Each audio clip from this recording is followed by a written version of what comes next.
दोस्तों, एक कहावत है, इतिहास खुद को दोहराता है, पर इस बार नए किरदारों के साथ कुछ ऐसा ही बांग्लादेश में होता दिखाई दे रहा है। बांग्लादेश, जो कभी भारत का हिस्सा था, फिर पाकिस्तान बना और अंततः एक स्वतंत्र राष्ट्र। इस छोटे से देश की राजनीति में हमेशा ही उथल-पुथल रही है और अब एक बार फिर देश राजनीतिक संकट का सामना कर रहा है।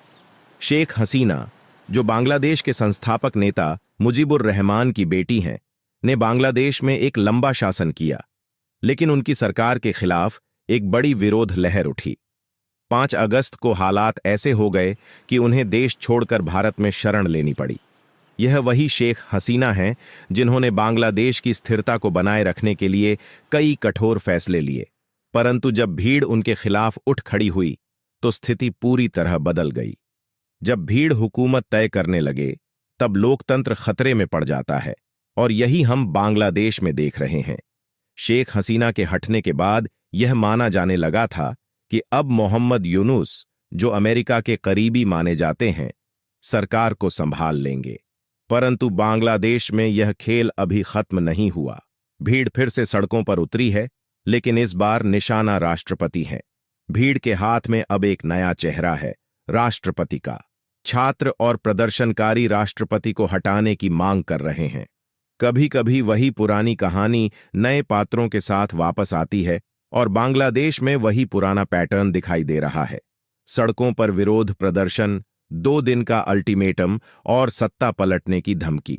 इस पूरे घटनाक्रम में सबसे दिलचस्प बात यह है कि बांग्लादेश के लोग अब यह तरीका जान चुके हैं कि सत्ता कैसे बदली जाती है। विरोध, उन्माद और भीड़ का दबाव अब सत्ता बदलने का नया मंत्र बन गया है। तो दोस्तों, आगे बढ़ने से पहले इस वीडियो को लाइक करें और चैनल को सब्सक्राइब करें। आपके लिए 1 सेकंड का काम है, लेकिन इससे हमारी काफी बड़ी मदद होती है।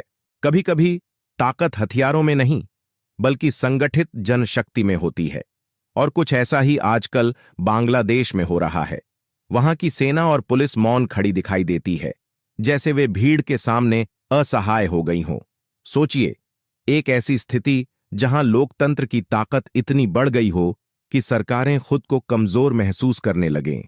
जनता एकजुट होकर उन्माद फैलाती है, छात्र सड़कों पर उतरते हैं और सरकार को सरेंडर करने के लिए मजबूर कर देते हैं। यह नया तरीका कुछ लोगों को शायद समझ में आ रहा होगा।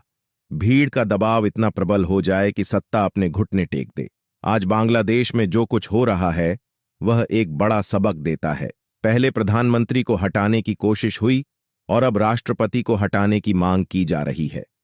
इस पूरे घटनाक्रम में एक बहुत महत्वपूर्ण सीख छिपी हुई है, और वो सीख यह है कि संगठित जनशक्ति से बड़ी कोई ताकत नहीं होती। महात्मा गांधी जी का एक प्रसिद्ध उदाहरण है। उनसे कई बार यह कहा गया कि क्यों नहीं आप अंग्रेजों को एक एक लाठी से मारकर भगा देते?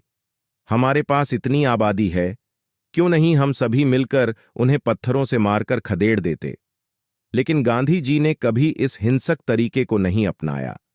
उन्होंने कहा कि अगर हम ऐसा करेंगे तो हम भी उन्हीं की तरह हिंसक बन जाएंगे। बांग्लादेश की मौजूदा स्थिति में भी यही सवाल उठता है, क्या सरकार को उखाड़ने का सही तरीका यही है?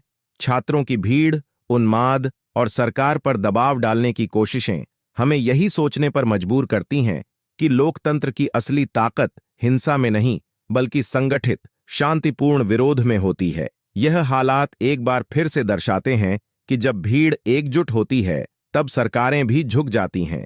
लेकिन हमें यह समझना होगा कि यह स्थायी समाधान नहीं है। जैसा कि गांधी जी ने हमें सिखाया, ताकत का सही इस्तेमाल वह है जो बिना हिंसा के जीत हासिल कर सके। और बांग्लादेश को शायद अब इस बात पर विचार करना चाहिए। जब आधा ज्ञान खतरनाक होता है, तब संघर्ष की दिशा भटक जाती है, और कुछ ऐसा ही आज हम बांग्लादेश में होते देख रहे हैं।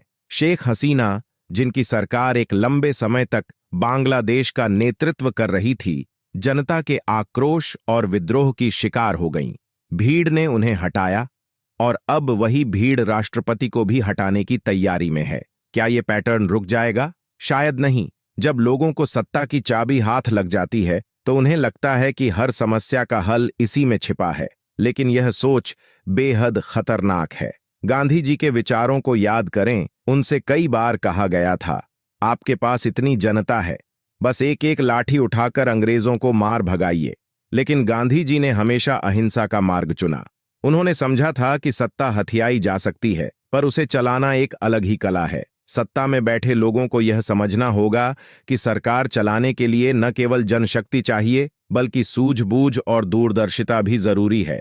यही कारण था कि गांधी जी ने हथियार उठाने से इनकार किया, क्योंकि उन्हें पता था कि अगर हम सत्ता छीनकर उसे बल के द्वारा चलाने लगेंगे तो हम उस सत्ता की गरिमा को खो देंगे। आज बांग्लादेश में जो हो रहा है वह गांधी जी के इसी विचार को और अधिक प्रासंगिक बनाता है।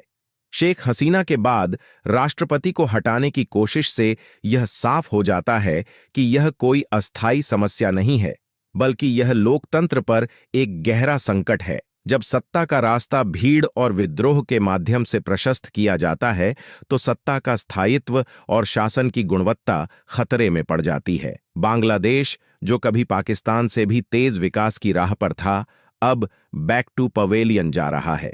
यह वही स्थिति है जो पाकिस्तान ने भी झेली थी, लगातार अस्थिरता और सत्ता परिवर्तन। लेकिन इस बार कारण और भी स्पष्ट है। जब लोग बार बार इस प्रक्रिया को दोहराने लगते हैं तो देश का भविष्य अधर में लटक जाता है। यह अराजकता केवल सरकारों को गिराने तक सीमित नहीं रहती, बल्कि यह देश की प्रगति और स्थायित्व को भी जड़ से हिला देती है। सत्ता पाई जा सकती है, लेकिन उसे स्थायी रूप से चलाने के लिए समझ और सूझबूझ की जरूरत होती है। यही संदेश आज बांग्लादेश की घटनाओं से हमें मिलता है। फिलहाल के हालात यह संकेत दे रहे हैं कि राष्ट्रपति को हटाने की मांग बढ़ती जा रही है, लेकिन यह जनता का जुनून ही कहलाएगा, क्योंकि राजनीति में वही सफल होता है जो खेल के सभी नियम जानता हो। और शेख हसीना को राजनीति की गहरी समझ है। वह बचपन से राजनीति का खेल देखती और समझती आ रही है। ऐसे में यह देखना दिलचस्प होगा कि क्या जनता का यह दबाव राष्ट्रपति को हटा पाता है या नहीं। कानून के अनुसार राष्ट्रपति को हटाने का जो तरीका है वह संसद के माध्यम से ही हो सकता है, लेकिन मजे की बात यह है कि संसद पहले से ही लगभग निष्क्रिय हो चुकी है। जनता प्रदर्शन करके राष्ट्रपति को हटाने की कोशिश तो कर सकती है, लेकिन ताकत से सत्ता पाई जा सकती है, पर उसे चलाना कला है। और इस मामले में जनता के पास केवल आक्रोश है, समाधान नहीं। राष्ट्रपति को हटाने का कोई कानूनी प्रावधान उनके पास नहीं है, और यह स्थिति उन्हें और भी जटिल बना देती है। राष्ट्रपति पद पर बने रहेंगे या नहीं, यह तो समय ही बताएगा। लेकिन अगर राष्ट्रपति को भी शेख हसीना की तरह पद छोड़ने पर मजबूर किया जाता है तो हो सकता है कि अगला विमान उनका भी भारत की ओर उड़ जाए। सत्ता की कुर्सी वह होती है जो जितनी ऊंची होती है उतनी ही अनिश्चित होती है, और बांग्लादेश में यही अनिश्चितता अब हर किसी के सामने खुलकर आ रही है। आने वाले समय में क्या होगा, यह देखना बेहद रोचक होगा। आपके विचार क्या हैं? कमेंट बॉक्स में जरूर बताएं। अगर आप चैनल पर नए हैं तो इसे सब्सक्राइब जरूर करें और इस जानकारी को अपने दोस्तों के साथ साझा करें। जय महाकाल, जय हिंद।